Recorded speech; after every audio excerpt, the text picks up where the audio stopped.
What happened in Florida was never explained. These are the top 3 cases that still don't make sense.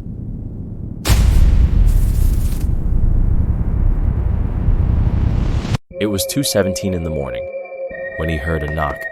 Not loud, not urgent, just slow. He looked outside. Nothing. Then it moved. A clown, just standing there. Why didn't he call the police? I know you're inside. I can hear you breathing. Then it said his name slowly and clearly. At the same moment, his phone suddenly started ringing. The voice on the phone sounded exactly the same. Open the door now. You know you want to. He slowly stepped back and decided not to open. Then suddenly, everything went completely quiet outside the door. So what really happened? The clown was never the danger. It was only distraction. While he was focused on the front door the whole time, someone else had already entered the house from behind. By the time he realized, it was already too late. Story number 2.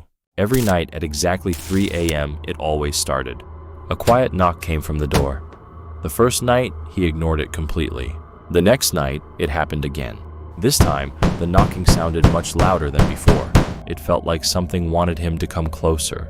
On the third night, he finally checked the door. He slowly leaned closer and looked through the peephole. At the end of the hallway, someone was standing still. With the next knock, it suddenly got much closer. Every knock brought it closer to his door. Then came the fourth night. At 3 a.m., there was no knock at all. That silence was far worse than any sound before. The door was already slightly open by itself. There was nothing outside. No one standing there anymore. He slowly turned around, feeling something behind him. That's when he realized it was already inside. It had been getting closer every single night, and now it was standing right behind him. So what really happened? The next morning, he hadn't taken his medication for 3 days. That's what they told him it was. But something still hadn't left. Was it ever just in his head? He was working late alone on the second floor that night. Around 2 a.m., his phone suddenly buzzed with a message. The message said someone was walking near his house. Then the neighbor sent a photo taken from across the street. He stood up immediately and decided to check downstairs himself. He slowly walked down the stairs toward the front door. He reached for the door, expecting someone to be outside. But there was nothing outside, no one at all. He stood there confused, trying to understand what he saw. Eventually, he went back upstairs to continue working again. But this time, he couldn't focus on anything at all.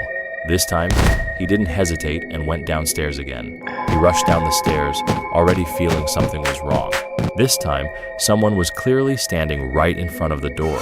He froze completely, not knowing what to do next. He asked who it was and what they wanted from him, but the figure didn't answer and slowly disappeared into the darkness. He tried to calm down, thinking maybe it was finally over. Then suddenly, a loud crash shattered the silence upstairs. The window had been broken and someone forced their way inside. He panicked instantly and ran straight into the bedroom. Without thinking, he hid under the bed, trying not to breathe. All he could hear was his own heartbeat getting louder. Then he heard footsteps moving slowly through the house. He stayed completely still, afraid to make any sound. I thought that was the end. I was wrong.